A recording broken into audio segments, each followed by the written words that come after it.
Hi, everyone. I am so excited to be here today with Jennifer from Coral Antler. The two of us are currently collaborating, and I wanted to ask her some questions about her work. She is an amazing graphic designer and artist, and she creates really beautiful artwork for Oracle card decks, and that's exactly what we're collaborating on. So we've decided to join forces to kind of combine our talents. So she designs the artwork for the decks and everything else, the packaging and the booklets and everything. And I'll take care of everything else, the publishing, editing, and those things. And so I'm really excited to be here with you today, Jennifer. Thank you so much for joining me for this call. Yeah, thank you for having me. And so I'm really excited to hear some more about your journey with the Oracle card decks and how you got started. So that would be my first question for you. I'd really love to know, first of all, how did you get started on your journey with Oracle card decks in general? Like, what really draws you to Oracle cards? And also, how did you first get the idea to start designing them? What was that journey like for you? That's a long story. So like whenever I first had when I was beginning my awakening in 2018, one of my first, like, I guess one of my first initiations in my awakening was this deck, the Spirit Cats from Nicole. I think her last name, I think you said Pierre, I think is how you say your last name. I actually did a giveaway with her and like 20 other people. Like I did like this giant Christmas giveaway one year when I was for my Instagram. And she just like, I think that I either contacted her or she contacted me to join because I asked people to like contact me to join. I'm pretty sure she contacted me. And I remember when I saw her stuff, I was just like, oh my God, this girl is amazing. Like, this is so beautiful. I didn't even know that you could do this. Like, it wasn't even on my radar that like this was something that was like a thing. And so I was really like inspired by her and the messages that came through in this deck because I bought one after the giveaway. I bought the deck because I loved it so much. And then I just started using her deck a lot. And then I started venturing into other oracle decks online and just looking at things. And I was like, oh my God, this is so cool. These are like basically like a little painting on every card. And so you get to have like a whole collection of your artwork in one deck. And I just thought it was the coolest thing. And so I just started kind of exploring different decks and like buying decks and collecting them. And then at some point, me and my best friend she wanted me to create because I've been an artist since I was like 5. That's like my whole life. So I have always done art, and then I was a professional artist for a while where I was a professional painter. And then just like always doing different stuff. Like I was art director for magazines, and that like they all kind of go hand in hand. So it's like the physical aspect of art, and then it transferred into the digital aspect of magazine world, and like this, it all just started combining. And then or actually before my best friend and I got into that, I bought an iPad, and because I wanted to use Procreate, which is like a drawing app for people that don't know. And once I got that, I started making stuff online instead of like doing art on canvas. I just transferred it all to my iPad and just started doing it on there because it was just so much like I had so much more, like there's no limitations at all. It was like not only can I use paint, like have paintbrushes styles, it looks just like paintbrush, but I can also add photos and collage, and I love collage. And I've always been like a collage girl, like when I was growing up, like when I was a teenager and stuff. I just would make collages all the time, constantly with magazine clippings. And so once I figured out I could do that in digitally, I just like a whole world opened up. And so at that point, I already had my design business, where I was doing graphic, like branding and websites was like my main thing then. And then once I got the iPad, that was actually in 2016 ish, I think is when I got my iPad. And so that's when I started, doing the digital artwork and then that kind of snowballed into like the Oracle deck stuff just really interests me because it's like, oh, well, I can do this digitally and now I can totally make my own stuff and I can make a deck, or I could make a book, like, like all kinds of stuff. And then, so my best friend had wanted me to create because she kind of introduced me to like more into Oracle decks, like, because she had a ton of them and that was like a big thing for her. And so once I got more introduced into that, I was like, oh, I can do this. And like, it was almost like this slow, like gradual incline of like gaining confidence that I can actually do this. Like, like, and releasing those limiting beliefs of thinking this isn't actually something I can do for a career. And so she wanted me to do a deck for her that was, like, 'cause she's a dog trainer. So she wanted like a deck with dog and cat like messages and illustrations and stuff. And that actually never came to fruition, but just the idea of it and like us brainstorming and stuff got the ball rolling for me to really realize that like I can do this and people want to hire me to do this. And like, and then like there was just a lot of that stuff started coming in where it was like, where friends would be like, let's do a deck together, let's do this together, and it was like there's always like, just the universe was just like, bringing in all the stuff.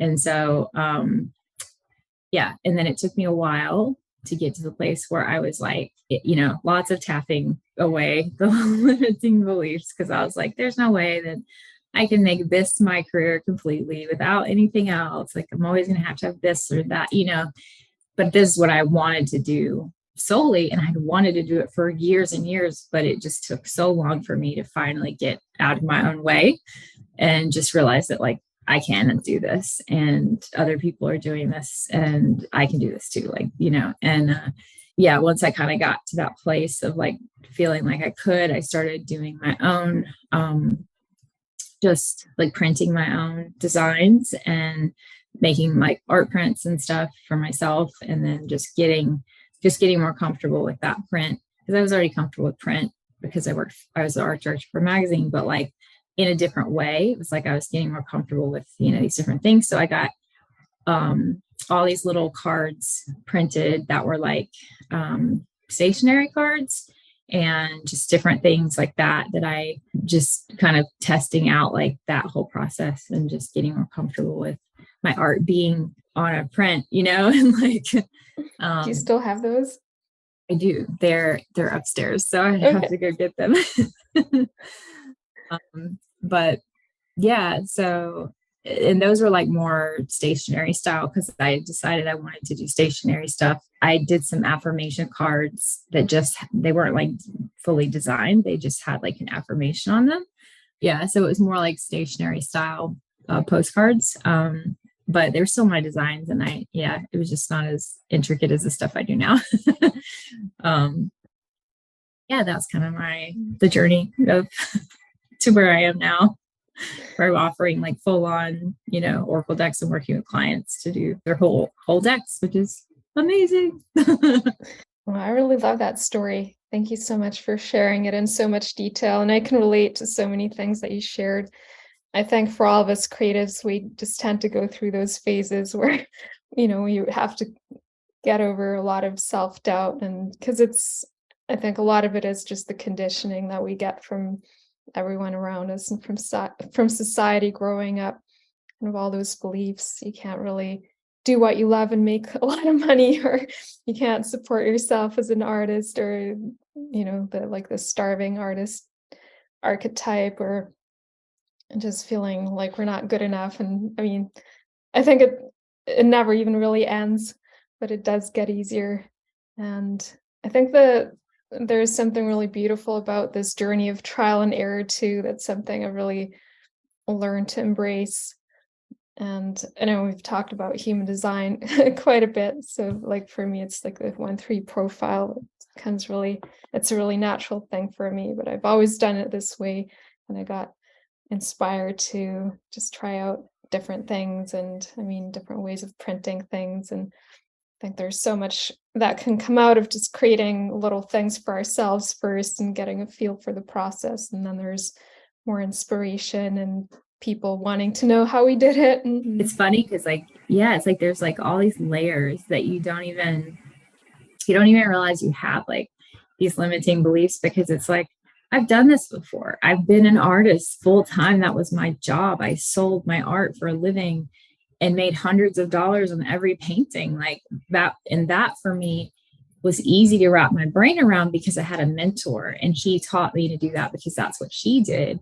And so it was like, I just followed in his footsteps. So it was like, there was like a leader kind of like showing me, you can do this because I do this. And like, you're good enough to do this. And I'm telling you are, and I've been doing this my whole life. And so it kind of like, that was easy. Right. And so then when it shifted to doing it for myself in a different form, so the digital form and that's printed, and it's just it's the same thing, but it's a different form, and it's a different, you're working with different people, and it's just like, it's so weird how those beliefs come up, because I'm like, wait a minute, I've been doing this type of thing my whole life.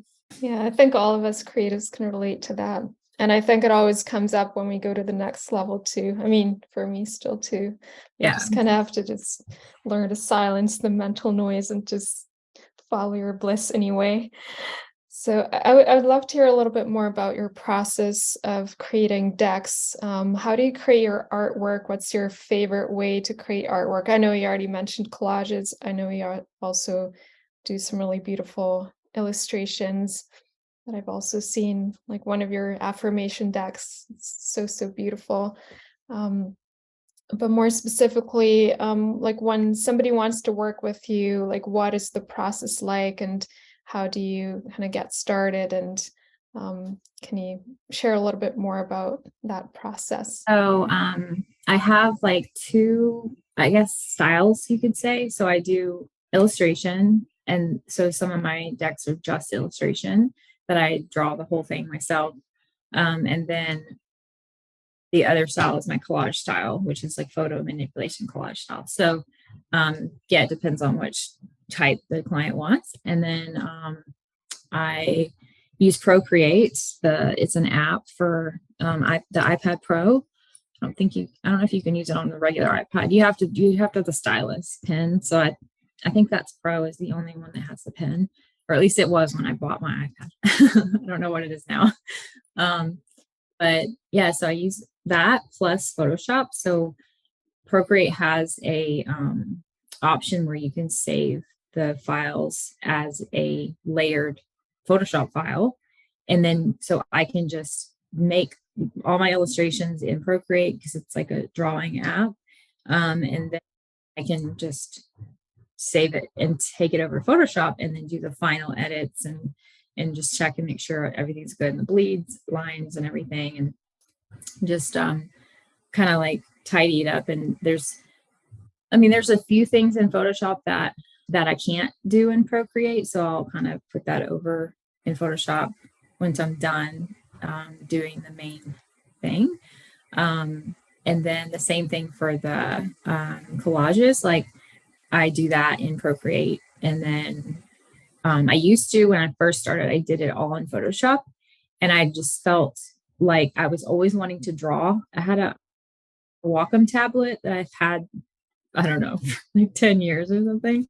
And so I used to use that to draw on in Photoshop, but I just really didn't like it. And I felt like it was very limiting. And so I ended up, when I got the iPad, I wanted to do everything in Procreate because I had so much more flexibility, and like there was no limitations of like, of trying to draw with my mouse. And it just it wasn't very fluid.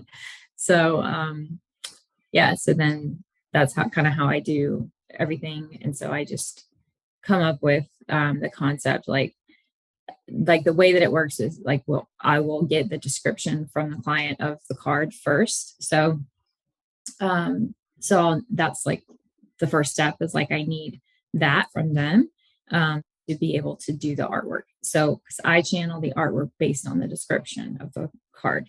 So I'll just read the card description and then it will just pop in my head. Like instantly the visual just comes in and there it is. And so then I'm just like, okay. And I'm just picking and choosing like, well, if I do illustration, I just draw it. And then sometimes I'll use reference photos that are like free stock images, that are like free for commercial use. And I'll use those as references for what I'm drawing, depending on what it is. And then for the collages, I use free for commercial use images. And then just pick out which ones go best with the vision that popped in my head. And sometimes they're not exact, but like I'm like that endless scroller where I just keep looking until I find the right thing. So I will just be researching and looking for the pictures to put in my one card for hours. Like I can just get lost. And so, so I do, that once I get the pictures for the card, then I will just manipulate and just kind of take out the background and then change the colors, change everything, add things. And, just it's like this constant thing of layering and subtracting and adding and just figuring out what looks best. And then sometimes like the visual that popped into my head in the beginning, it's like, it's kind of the base of the piece of art. And then it'll just kind of morph into its own thing as I'm doing it, because I'm just channeling it as it's coming in. And so it just turns into something and I'm like, okay, this is it. And all right, I'm really happy with that. And like, if I'm not happy with it, it's usually because I'm not in my flow state and I'm forcing it. So I'll have to leave it and come back later. And because whenever I'm like in my flow, it just comes and there it is. And it's like very quick and done. So yeah, that's kind of the process, I guess. I can definitely relate to that as well. I think that's just part of channeling. It always feels that way to me too when I create art. And sometimes it's definitely surprising what comes through. Like sometimes I feel like I have a vision.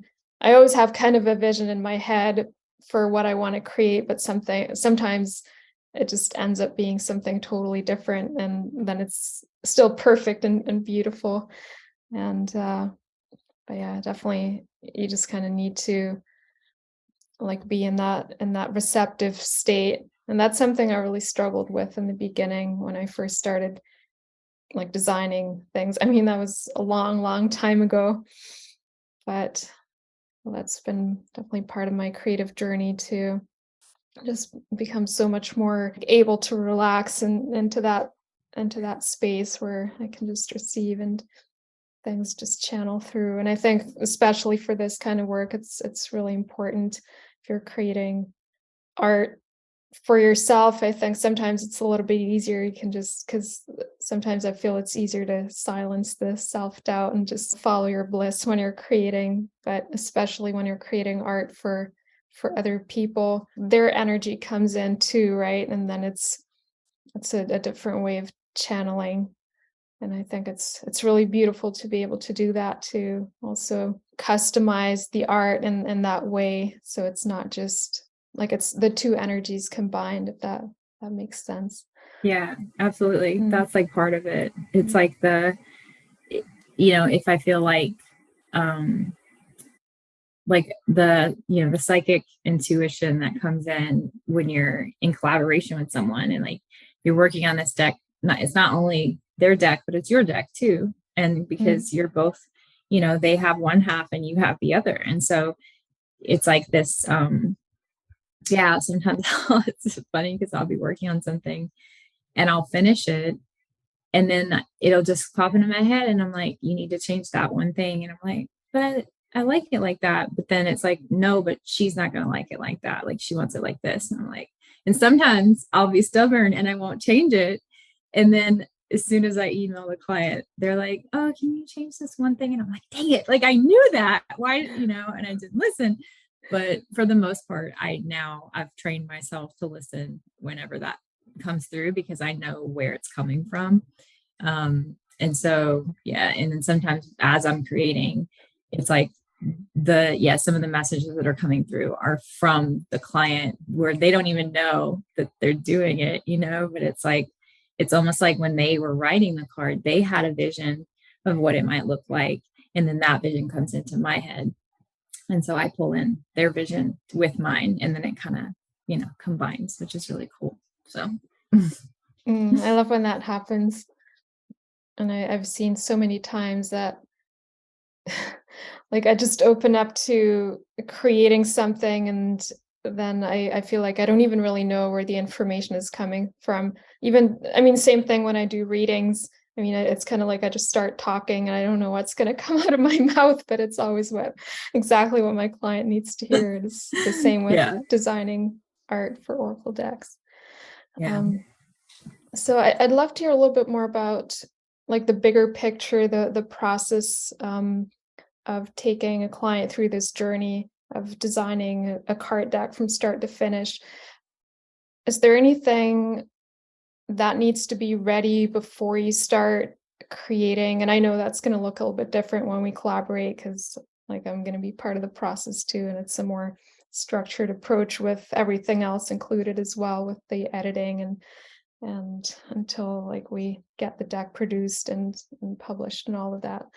But for you specifically, before you start designing the art or before you start working with a client, like where do they need to be in the process? What do they need to bring so that you can get started with your work? Yeah. So basically, I, well, they start with my questionnaire, and then that gives me a lot of answers because it's pretty thorough. So it gives me a lot of answers about what they're wanting, the style of what they're wanting, the colors they want, kind of the visual aspect, and then and then we have a kind of their manifesto and intention for what the deck is for them in that questionnaire. So then that gives me like this, their mission of like what they're wanting to accomplish. And then that in itself sometimes will show the deck of like what it looks like. It's like it will just kind of come into my brain because I'm a seer. So it's always visual for me. It always just comes in as visions. And then I get them to make a Pinterest board of inspiration because that is going to be the inspiration of what I need to show me physically what they like. So like different decks that they like the style of, different like, specific cards that they have that they really love, or like, photographs that they love, like different um, textures and colors, schemes, and things like that. And there's always like, they put those together. There's always a pattern in the Pinterest board that they don't realize that they are pinning the similar things. And so then I look at that and I see the patterns in it. And so I take that and I'm like, okay, they really like circles, or they really like moons, or whatever of that. Like sometimes it'll just be like a super etheric theme. Sometimes it's like super earthy, like, or more watery, and like, and so I kind of, that is where I get a lot of the inspiration for that comes through about what the deck is going to look like. It's like all of those things, like the questionnaire answers plus the Pinterest board is just the initial part, but that is the part that gives me the vision. It's like that's when it all comes to me, and then that's when I can decide if this is the right project for me, if this is, if I can give them what they're wanting. After that, we do a Zoom call so we're can meet and just go over everything and make sure we're on the same page. And then I do, to start, I need like, because they're the ones who do the writing of the descriptions. So I get at least, like I need at least 5 cards descriptions before I start. So that's so that they're always slightly ahead of me if they don't already have more than that. I mean, if they do, that's amazing. But a lot of times, they don't have, everything yet. So they're kind of still in process, which is totally fine. Cause then it's like, I'm right behind them with, they send me the description and then I do the design. So it's like, this step, like they're in front and then I step behind them and we just keep doing that with each card. But I usually what I do is I start with 4 designs that is kind of like the test run. So to make sure that we are on the same page and that they really love what I'm creating and like just to make sure that it's in alignment for us to work together. And so we don't start with like the whole thing yet. It's like we start with 4 cards and they go ahead and pay for those 4 cards. And then after that is when we decide like, okay, I'm going to go forward with the whole project. And then after they decide if they want to go forward, after the 4 cards are done and that's all good, we go into they pay the deposit, which is half of their payment. And then we start. And so, we set a trajectory of the timeline of when they want the deadline to be and when I can make that happen. Between us, we figure that out on our call. And then after that, we just kind of go through. It's like I usually will send like 3 to 4 cards at a time. So for like approval and just for like to give them the inspiration as they're moving forward, that they know what the deck is looking like and progressing as. It's like I'm getting to see what the deck is progressing as with the words and the description. And it's kind of opening to me visually.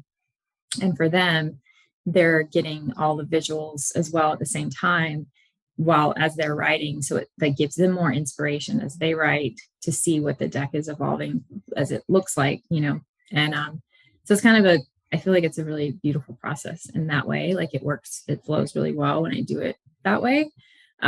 So that we both stay inspired and the momentum project just keeps going. And then, and then it just, once we're done, it's like, then at the end is when I do the book, and the cover and the box and all of that. That's when I send all those mock-ups of all that. So once all the cards are finished, because I feel like the back of the card, even like the one that stays the same, that one, it's like if I do it in the beginning, I feel like it doesn't stay that, because I like once the cards are all done, I'm like, no, I don't like that. Let's redo that. And so that I do that at the end as well once all the cards are finished. So yeah, that makes a lot of sense. I do it exactly the same way. Always the cards first, and then you really have the energy of the complete deck, and then the back is kind of the almost like the culmination of that, and the cover and everything too. So it makes a lot of sense. And I mean, similar process too with the writing. I mean, for me, it's a little bit different because I provide the whole package with the editing and everything too. But I was kind of, I try to get the project started while, I mean, some people might bring the complete writing and I might just edit it and then we can get started on the art. But often the writing is not completely finished, but I want my artists and designers to be able to get started on their work. So then we'll usually do kind of a tandem thing where we prepare like as much of the writing as the artist needs, and so they can progress with their work and we kind of finish editing and everything. Yeah, I think at the beginning too, at the same time. Yeah, I think at the beginning it's really important too to have, obviously, to know how many cards there's going to be, so I know how many designs that I need to do, but also the names of each card. So exactly, that's what we always do. Yeah, so that way, like, I know what the cards are, so when I'm designing, I can go through and it just makes it easier for me, because like if like we kind of go through and I don't know what's coming up next, when I make something that like I feel like that could have gone better with something that just showed up that I didn't know was in the deck. I was like, oh, that actually goes kind of with that one. I want to change that design. So then it creates more work for me. And so I feel like the vision is a lot more clearer when I have all the names of the cards, even if it's not the exact name that we use on the card. It just needs to be like, like this is what we're, going to do. So that way I just have the themes, because it's like, what if, there's water cards, or there's earth cards, or, there's elemental cards or astrology cards, or, just how many of each, and like that kind of thing. Like, because there's always like some sort of mini theme inside of the overall theme. And so that helps me to like know what to design and what color schemes to do within each card. Like it just helps it unfold a lot easier. So yeah, that definitely makes sense. I mean, that's what we always do, like the titles of the cards and the everything that needs to be on the card, we prepare in the very beginning, because sometimes, I mean, there's a certain structure in the deck, or we might see that there are too many similar cards, or maybe we want to swap a couple cards, and so it's always good to have that in the beginning, because otherwise it does create more work later, or it can just kind of mess up the entire flow a little bit. Yeah, exactly. So can you tell me a little bit more about who you love to work with? Who's your ideal client for these types of projects? Oh, goodness. Who's your dream client? Oh, dream client. I already have two of those. So they're both completely different people. But so like people obviously like oracle readers, because they usually want their own decks, and just people who are like spiritual entrepreneurs. And I don't have a list written down, but like I do have specific types of people that I like to work with they're almost always very similar to me. So they're on the same spiritual journey. They're like either like a couple steps up in front of me, like about ahead of me, or a couple steps behind me. It's like this weird thing that happens where it's like we end up helping each other in some way other than that doesn't even have anything to do with the project. It's always like a spiritual relationship in some way. I resonate with like spiritual female entrepreneurs because my style is very feminine, and that's just what I prefer to work on is more feminine energy designs, and that just the flow and the energy. And then coaches like self-love coaches, like coaches who are use oracle decks and stuff or affirmation cards for their business. So people who want to use like the decks and stuff for their business, obviously that's a big thing. But like as a person, they're usually their business is already established. They're not starting from scratch. It's usually like they already have a foundation, and it might, they might be coming to me for a rebrand as well as the card deck. So it's like, but they already have everything there. Maybe it just needs to be tweaked and make it better. They might already have a deck that they've already created, but they want to do a new edition that looks better and is, more in alignment with who they are now, and like an upgrade. So those are like kind of my ideal pointers, I guess. And just people who are like really the client in themselves, not the project. Like just people who are like doing their inner work, and they're very easy to communicate with and open to communicate in a mature, way so that things don't get messy. I like to just make everything really transparent. We have like a mutual trust. Like they trust me to do the design. They trust me to do what they hired me to do, and they give me that full creative freedom to do what they hired me to do because they love my work and they trust me.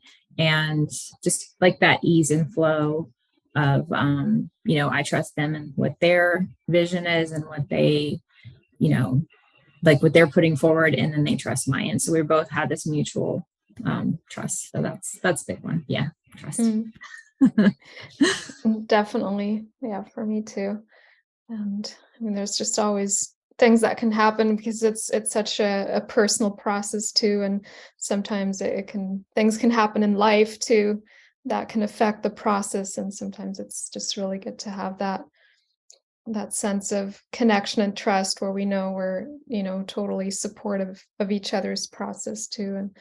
And so it's so much more than just creating a deck, but always, I mean, so worth it. And there's such a beautiful amount of growth that happens on all levels. So one more thing I'd love to know is, are there any specific kinds of decks or like any themes that are on your dream list? Like, is there like a specific deck that you really, really, really want to create, whether it's for yourself or a client? So I want to do an astrology deck at some point.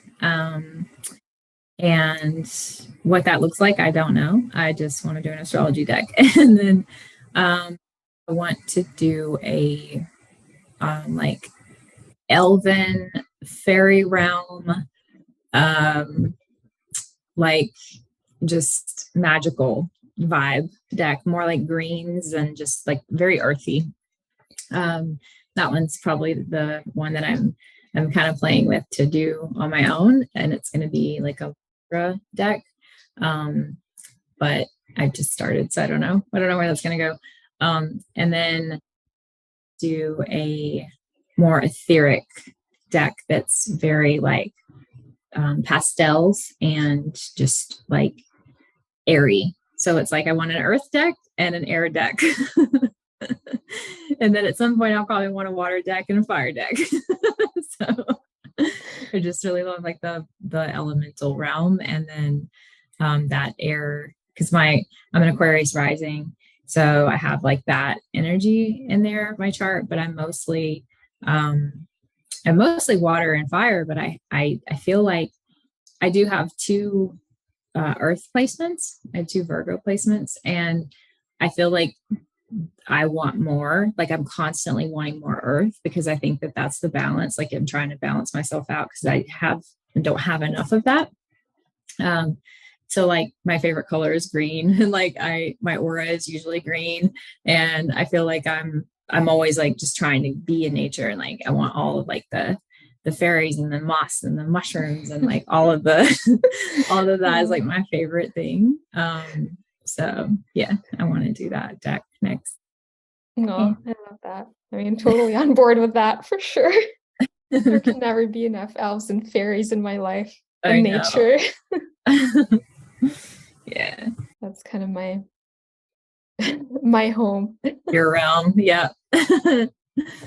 Yeah. I still like I want to explore what I need to look into more of like what our past lives, because I feel like we were in definitely either elves or fairies in a past life. And so I need to go do some Akashic records looking around. Check. I've definitely seen a few things.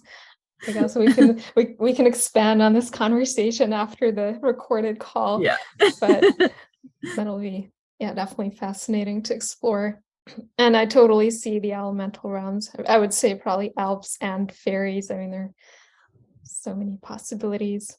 Yeah. Because we both have a lot of elemental energy for sure. So I think we're getting close to the end of this call, but I would just love to hear if there's anything else that you're feeling inspired to share before we perhaps share a little bit more about our collaboration. Is there anything else that we haven't covered that you feel is important to share? I think we kind of covered everything.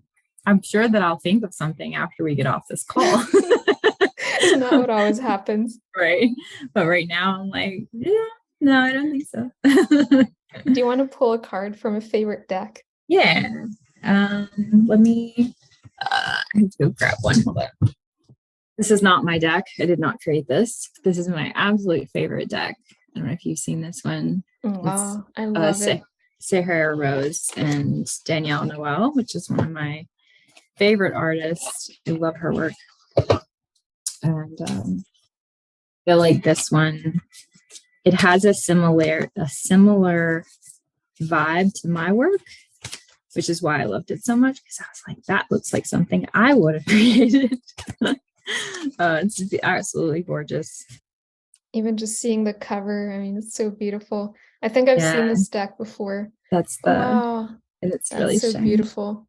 Yeah, I love and they that have, combination of the matte finish and the yeah, shiny yeah, and metallic the finish. box has like details inside Oh, and then outside, and then it has another extra box, like it's just the primo of the primo decks. But yeah, like the finish, like it's all matte, and then it has that shiny with the matte. It's just then the texture, like I love the texture. that's one of the things I just really love about creating Oracle decks and products in general, like physical products in general.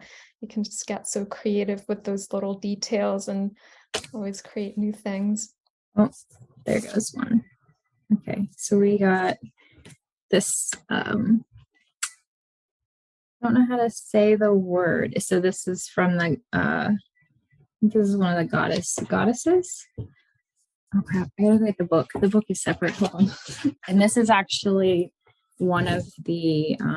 This is one of the type of decks that I want to do next. Is where the book is like a book. It's like an actual book. It's not like a guidebook. It's like a book. It's gorgeous and, Oh, and wow. color, and like all of the cards are on one side, and like just it's so beautiful. Oh, I love it. Okay, I've never seen one like this before. I just was obsessed with it. I probably have a manufacturer who could do something like that.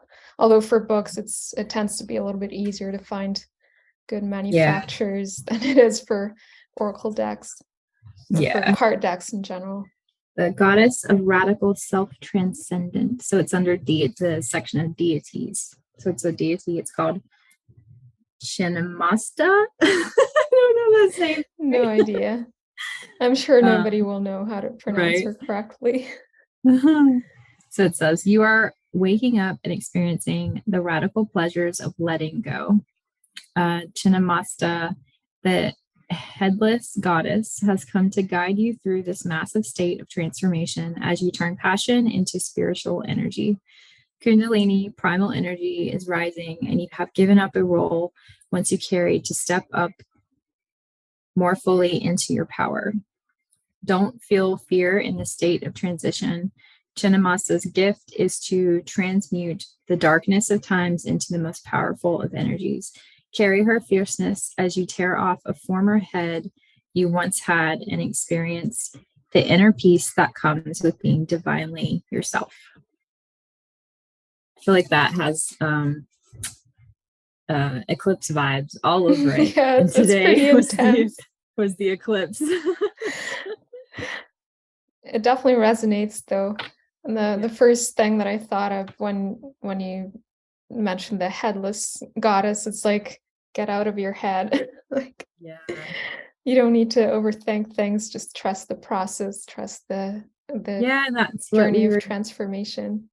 that's what we were just talking about, like trust. Like, yeah, I feel like that's like my ideal client, kind of speaking to them, for us to just both trust and let go and not overthink, and yeah, let go, just let go, trust the process. So There's definitely something really beautiful that happens in this space when I mean, especially when there's a team of people working together too. There's just, I mean, there's so much magic. And when we all bring our magic together, I mean, I've seen miracles happen, and it just yeah, creates such a beautiful space of, I guess, transformation, growth, creativity, and all the healing too that happens for all of us most of the time too. And I'm really feeling it. It's harder for me to put it into words, but if you can feel it, that's the yeah. kind of space we're creating. Mhm. Yes, absolutely. I'm so excited. So our project, we have our collab that we're doing, which is, I'm so excited about it. I just like um yeah, so we're doing basically like I'm doing the design, like Anna said earlier, that I will be doing the design of the decks, and then she's going to do the publishing and the print and all of that stuff. So it's basically a collaboration for us to have a entirely fully done for you service. Like there's no like, so with me, it's usually I do the design and then the client, has to do everything else. If they're self-publishing or going through a printer or a publisher, they have to do that themselves. But with this, they don't have to. They, because a lot of people don't know how to do that and it's super complicated, and they're like, I don't know what to do. So they, they just kind of get lost.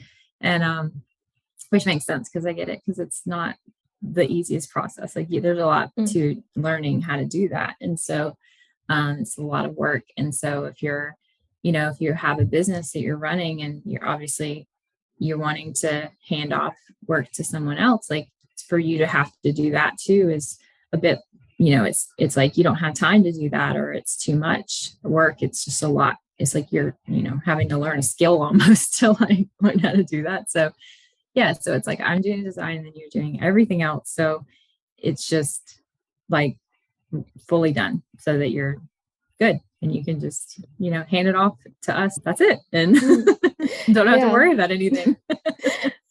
Yeah, beautifully said. And that's exactly what it is. I mean, having been on this journey myself for such a long time, I mean, I've had to do so much research to figure out all the pieces on my own. And some of it just took years to figure out, or just kind of, waiting for the right moment for a new piece to come in. And I definitely hear that from a lot of my clients too. I mean, that's part of why most of my clients come to me too, because they don't want to figure it all out on their own, this whole process. And sometimes it's something that people don't even realize, but there's so much more that goes into creating a deck than just designing it and getting it printed. But it's really valuable to have like this whole process figured out from the start, so you know exactly what you need to do at what time and what you need to prepare ahead of time so that you don't run into issues later. I've seen so many instances of, people maybe getting started on their own and then they didn't have the right templates to work with, and then we kind of have to almost like start from scratch when actually we're almost ready, to get it printed, but then the dimensions are wrong, or it's just not set up correctly, or the colors are wrong, the settings, or I mean, there's so many things that can happen.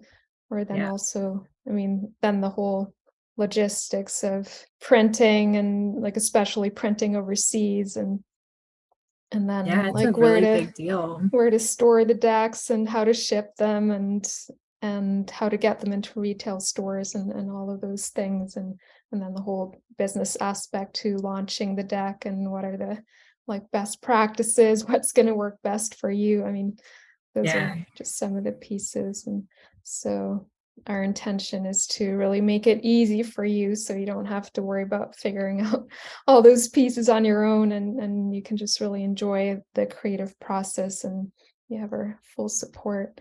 So I feel that makes a really, really big difference in terms of the ease and flow of the project and actually getting it done. And also the final result, what the physical deck is going to look like, but also everything else that comes with creating and launching, promoting the deck, and so on, and just making it a sustainable part of your business. So that's it. I was going to say in a nutshell, even though it doesn't sound that way. It sounds more like complicated than it is. As you're saying these things, I'm like, that's a lot for someone to have to learn all this things. Like there's a lot of moving parts, and it's not something that's well known. Like, you don't just know, like, that's how you do it. Same with like publishing a book. It's like, you don't really know, you just see all these people like publishing their own books, but you don't really know what went into all of that. There's a lot of process behind that, which is why a lot of people choose to use a publisher, because the publisher does all of that for them, right? That's you.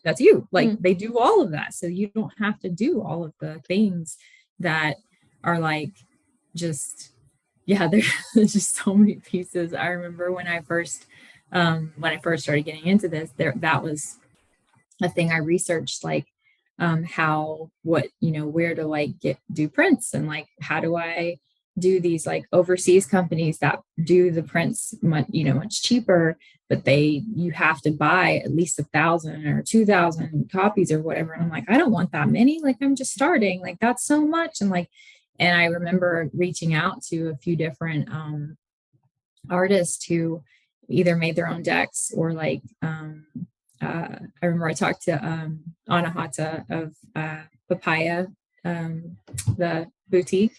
I had asked her about like what she does, and like she was so nice. She like told me, like all the things, and like really like helped me, because I did not understand any of that. I was like, I don't know what I'm like. I don't know how to do that part. That's not my that's not my wheel. Like I'm a designer.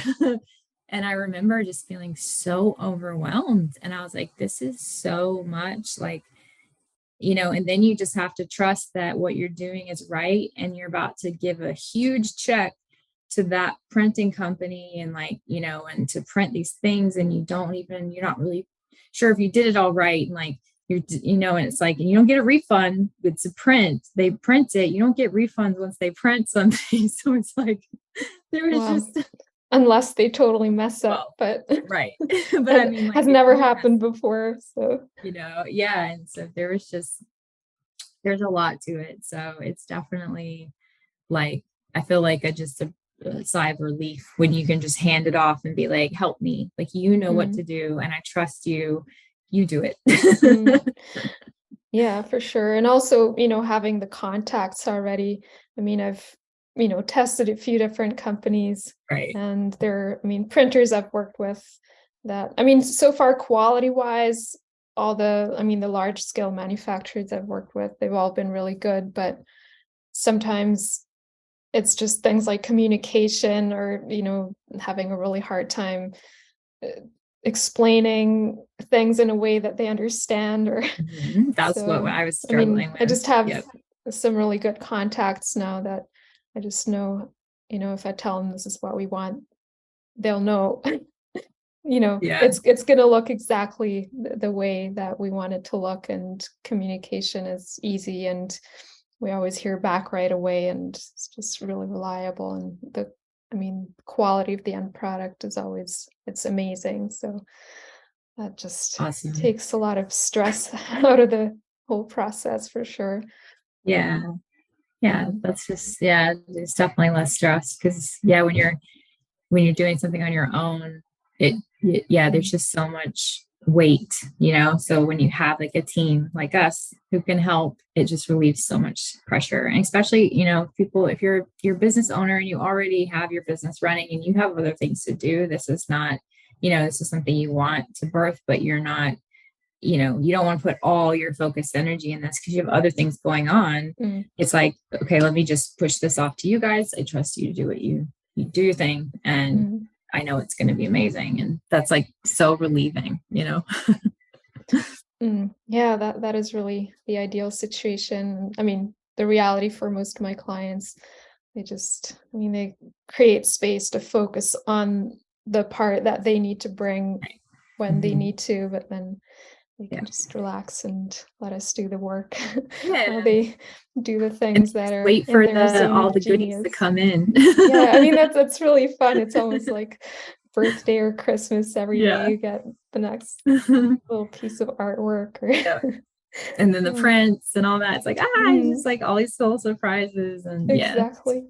Exciting. Holding the prints in your hands at the very end, that's one of the best things. It's probably the best part of the process. Yeah.